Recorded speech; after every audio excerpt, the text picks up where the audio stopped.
गुरुर्ब्रह्मा गुरुर्विष्णु गुरुर्देवो महेश्वरः गुरुः साक्षात् परब्रह्म तस्मै श्री गुरुवे नमः।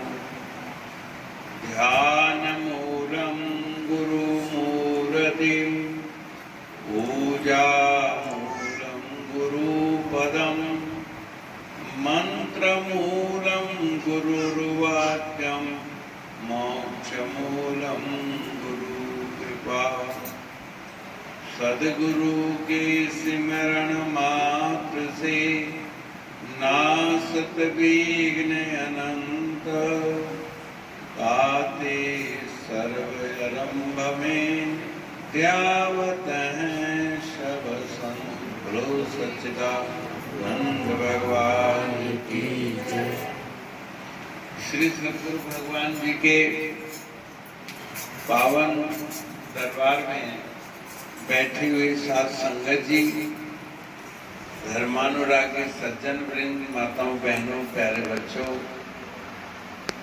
आज श्री गरीबदास जी के निवास स्थान पर भव्य हाली में उनके बच्चे रिंकू कुमार, बहुरानी व आप सब संगत की प्रेरणा से ये दिव्य दरबार लगा है। दिव्य दरबार में हमें मानव जीवन को दिव्य बनाना है। शरीर से तंदुरुस्त रहो, मन से प्रसन्न रहो और बुद्धि में धर्म परायणता आ जाए। यही स्वस्थ जीवन का पहला लक्षण है। शरीर को तंदुरुस्त रखने के लिए हवा, पानी और रोटी की जरूरत होती है।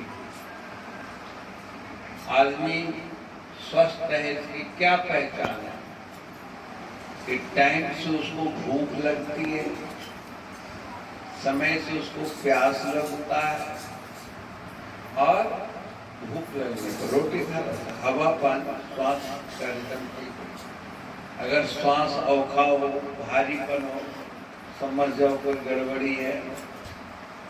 प्यास नहीं लग रही है या मुंह सूख रहा है, जरूर कुछ गड़बड़ी है ना। और भूख नहीं लग रही है। ये मुख्य 3 रोग के कारण हैं। और अगर इनको शुरुआती में तुम पहचान कर लो तो तुम्हें जीवन में कोई रोग नहीं हो सकता। लेकिन हम लोग भूख को भी दबा देते हैं, प्यास को भी दबा देते हैं और थोड़ी बहुत सांस फूली तो उसको भी इग्नोर कर देते हैं। और ये 3 चीज की पहचान कैसे होगी? जब तुम शांत चित्त होकर बैठो। तो शरीर की तंदुरुस्ती के लिए हवा, पानी, रोटी इसका कोई विकल्प नहीं है संसार में।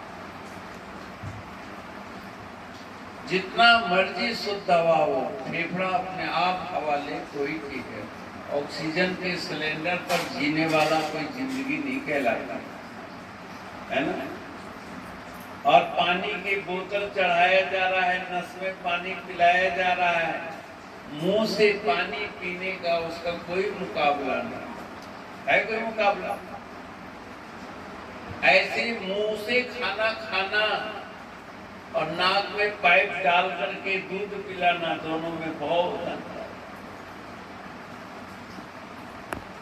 है। ऐसे ही हम कहते हैं कि बेटा पहले रोज पानी पीने के आदत डालो। जब प्यास लगे तो पानी पी लो, प्यास को मारो मत। भूख लगे तो रोटी खा लो, भूख को मर जाएगी तो फिर भूख लगेगी नहीं। ऐसे ही टाइम से श्वास लो, बैठ करके नाम जप में श्वास को पूरी लेनी। अगर तुम 3 में, अब बताओ, पानी सब जगह है, रोटी सबके घरों में है, लेकिन हमको रोटी खाने का तरीका ही नहीं। हम जला के खाते हैं, करारा करके खाते हैं, उसको बहुत तली भुनी हुई चीजें खाते हैं जिसको पेट हजम नहीं करता। तो पेट को खराब किसने किया? पड़ोसियों ने तो नहीं किया, ये तो हमने ही की। और सिर्फ शरीर के स्वास्थ्य की महिमा न जानते हो इसलिए अभी शरीर चल रहा, कोई गल नहीं है, फक्की मार लूंगा, ज्वाइन खा लूंगा, ये कर ले। नहीं, खाते समय सचेत रहो। ऐसे ही मन की खुशी, मन की प्रसन्नता, भक्ति के लिए क्या करना है? भक्ति स्वतंत्र सकल सुख कानी, अबिनु सत्संगन पावै प्राणी। सत्संगति जो है सभी सुखों का खान है।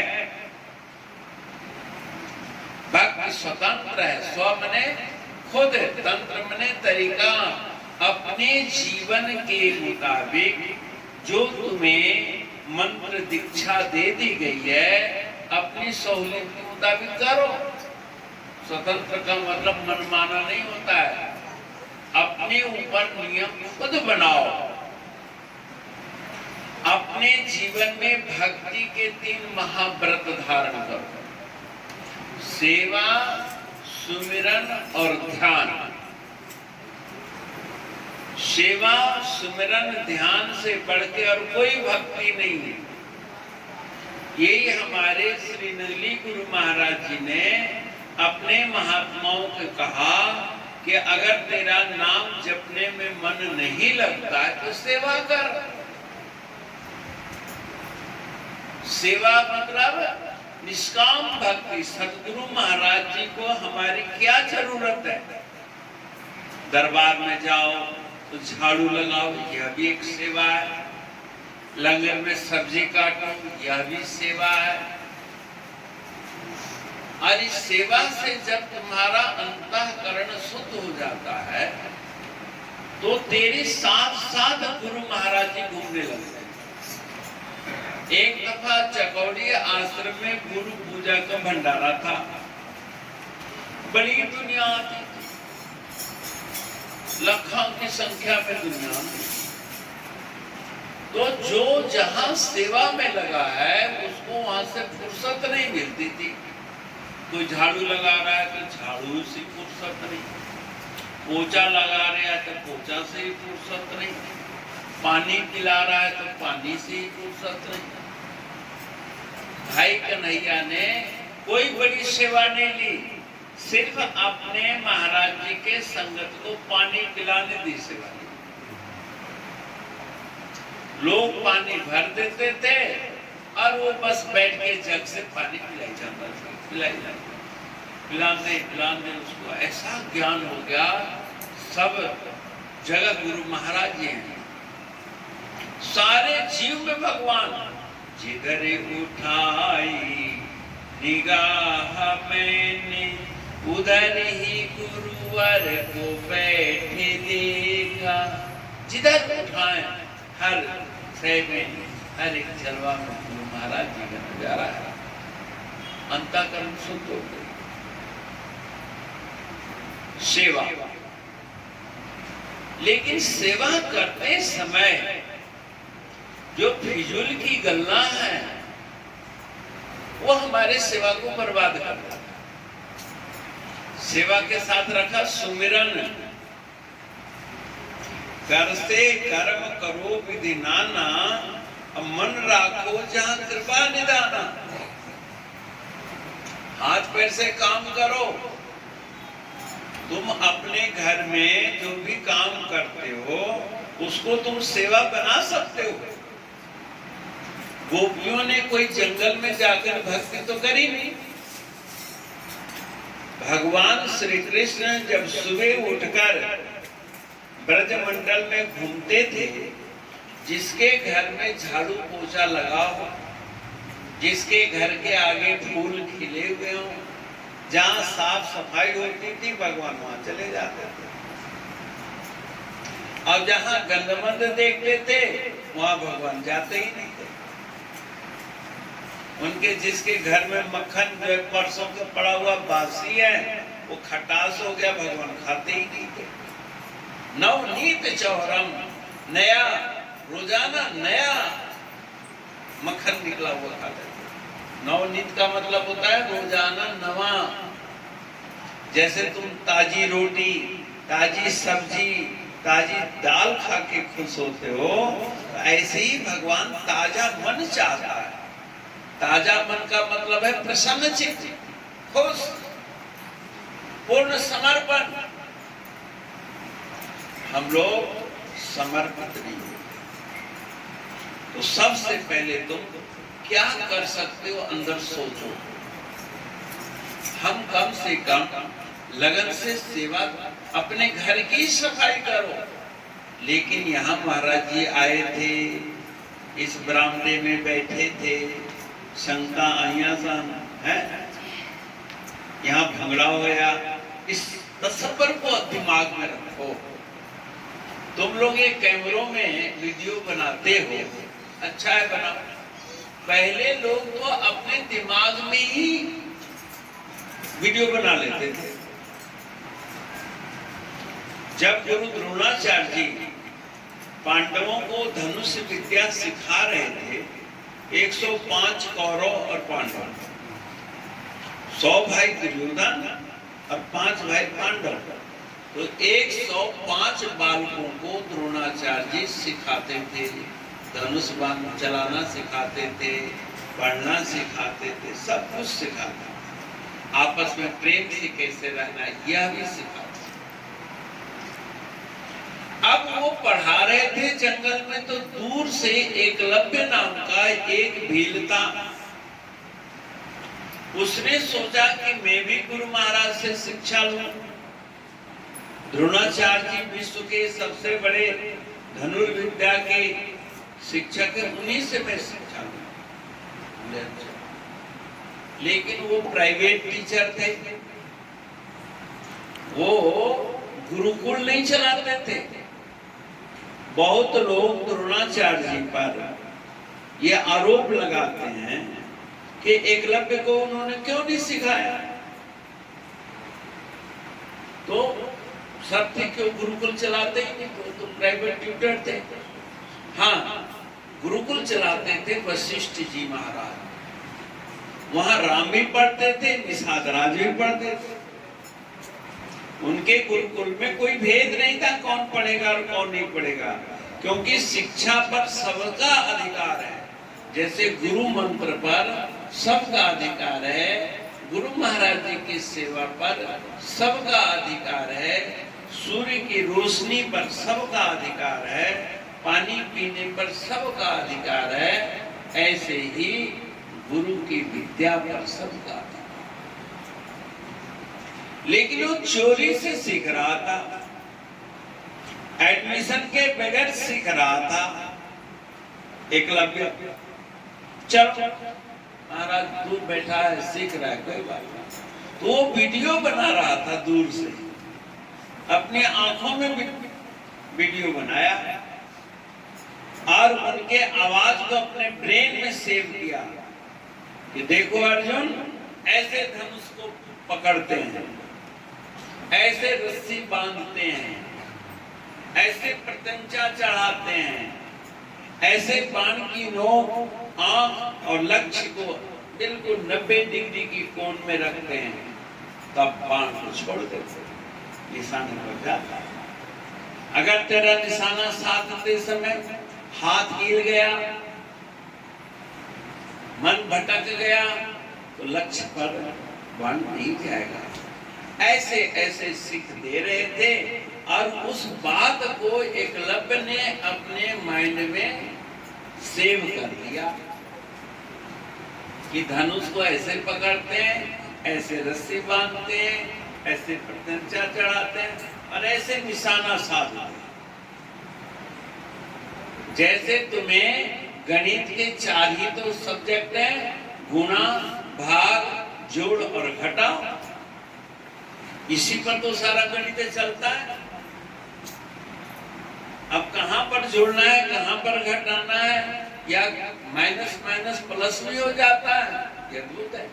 कितने जगह जगह घाटा हुए, टोटल घाटा को जानने के लिए तुम्हें माइनस माइनस को जोड़ना पड़ेगा। हमने जीवन में कितना नुकसान उठाया है, हमारी बचपना कैसे बीत गई। तुम गोपियों की बचपना और अपनी बचपना को ढालो, द्रौपदी की बचपना को देखो और अपनी बचपना को देखो, तो तुम्हें एक टीस उभरेगी कि हमने थोड़ा कहीं नुकसान कर दिया। क्या नुकसान कर दिया? द्रौपदी जब बच्ची थी तो उसके घर गुरु महाराज आते थे और उनके घर में संतों की सेवा की प्रेरणा दी गई कि भूखे को अन्न, प्यासे को पानी और निथावे को थाव, और जिसके पास कपड़ा न हो उसको कपड़ा दान करना चाहिए। समझ गया? ये द्रौपदी बचपन से सीखती थी। भगवान को जो खाना खाती थी भगवान को भोग लगा देती थी, जो काम करती थी गुरु महाराज जी की सेवा समझ के कर लेती थी, और यदा कदा कपड़ा दान कर देती थी। और उस दान की प्रवृत्ति ने एक दिन ऐसा रंग लाया कि वो अपने सहेलियों के साथ एक नदी में नहाने के लिए गई, और नदी में एक संत महात्मा स्नान कर रहे थे और उनके पास कपड़ा नहीं था, सिर्फ 2 लंगोटी थी, और लंगोटी को धो करके उन्होंने सुखा दिया था और सोचे कि मैं नहा लूंगा, लंगोटी सूख जाएगी फिर पहन लूंगा। इतनी गरीबी, इतना अभाव, इतना अपरिग्रही प्रीति थी, आवश्यकता से अधिक वस्तु रखते ही नहीं। अभी महात्मा जी नहा ही रहे थे कि एक जोर की हवा चली और लंगोटी उड़ के गंगा जी में बह गई, नदी में बह गई। चल, अब वो बड़े धर्म संकट में पड़े। उधर से 10-5 लड़कियों के साथ, सहेलियों के साथ द्रौपदी जी आ गई। अब कैसे जल से निकले? द्रौपदी सहेलियों के साथ किनारे बैठे बैठे बैठे इंतजारी करती रही कि बाबा नहा के निकले तो ऐसे नहाइए। अब बाबा जी निकले तो कैसे निकले? नंगदड़ा करते बिल्कुल।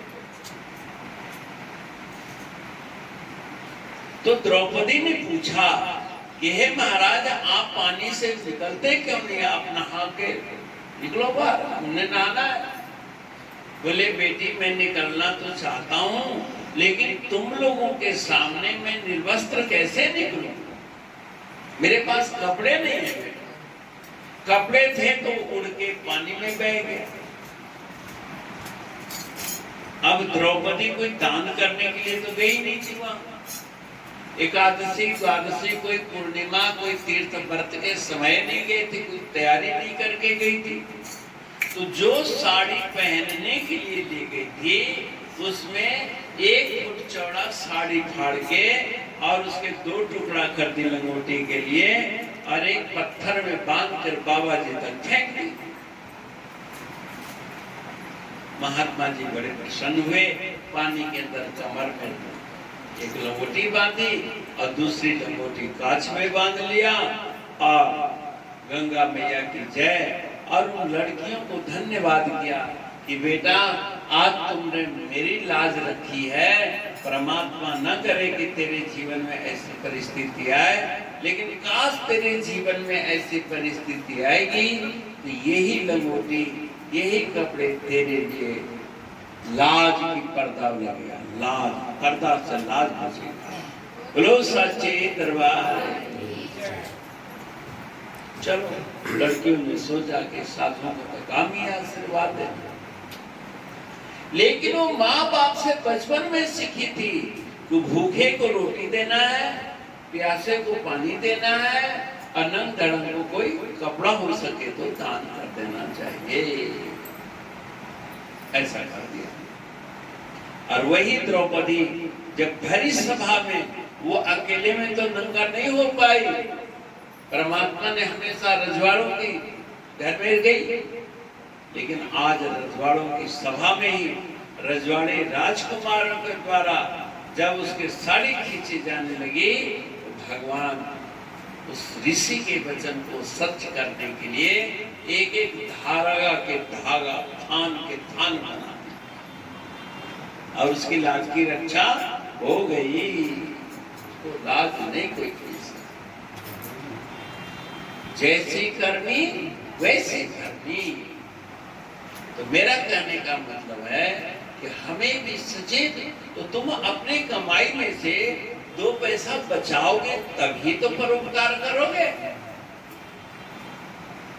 जैसे शतानंद ब्राह्मण भिक्षा मांगा और प्रण किया आज जो मिलेगा, लेकिन तुम्हें अपनी शानो शौकत से ही पता नहीं लगता।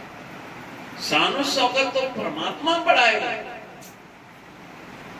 अब बताओ, सुदामा जी गए भगवान श्री कृष्ण के यहाँ, वो कोई मालपुआ तो ले नहीं गया, कोई कलाकंद की बर्फी भी नहीं ले गया, कोई सेब संतरा नहीं ले गया, क्योंकि उसके पास सामर्थ्य ही नहीं थी। अगर सामर्थ्य है तो जरूर लेके जाना चाहिए। नहीं महाराज, सबने तो बेर खिलाई थी, मैं भी बेरी खिलाऊंगी। अब रानी मेरे को खाली बेरी परोस के रख दे तो मैं तो बेर खाना, बेर से जुकाम भी हो जाता। भगवान शंकर ही हैं कि शिवरात्रि के दिन 4 बेर से खुश हो जाते हैं, लेकिन संत तो रोटी भी खाते हैं, पानी भी पीते हैं, है ना, खिचड़ी भी खाते हैं, सब कुछ खाते हैं। परमात्मा ने तुम्हें दिया, अब तुम तो खाओ हलवा पूरी और महाराज जी को खिलाओ बेर, ये गल नहीं बनती। हाँ, तुसी भी बेर खाते हो तो असी भी नहीं खा रहे। तुसी अगर थले सोते हो तो असी भी बोरी में सो रहे हो, लेकिन तुसी सो हैं सिंहासन पर, आसानों बैठा दो दरी पे, ये घर नहीं सी।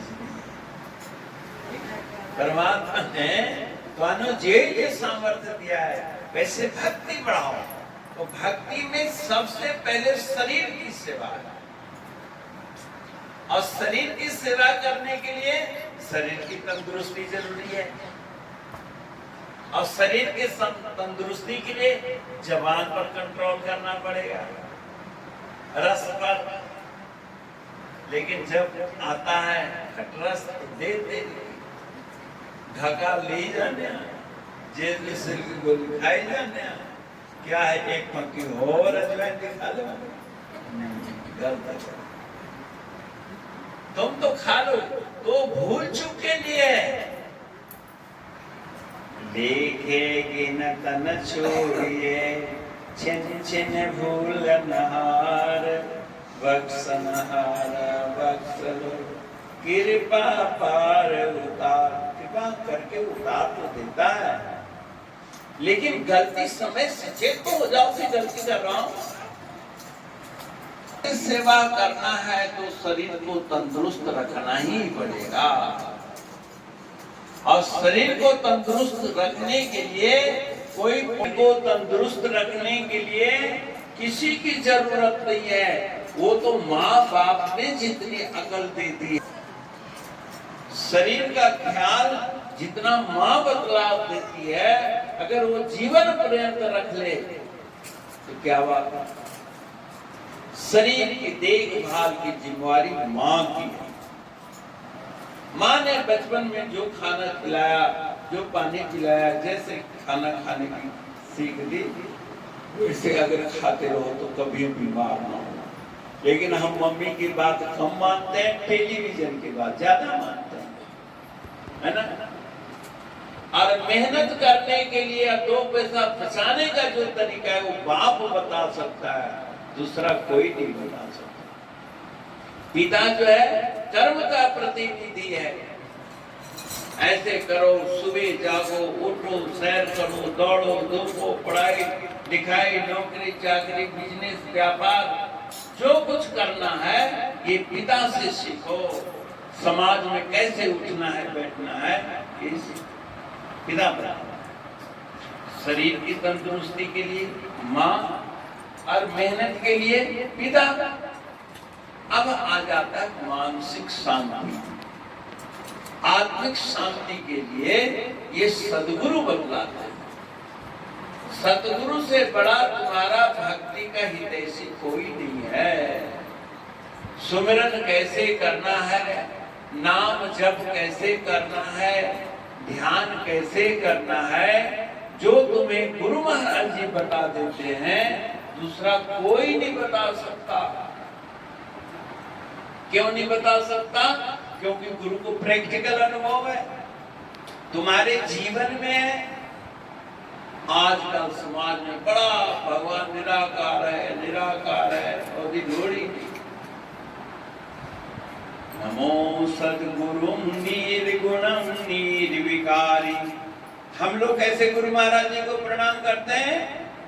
नमो सद्गुरुं निर्गुणं निर्विकारी। निर्विकार है और निर्गुण है, लेकिन सगुण साकार है।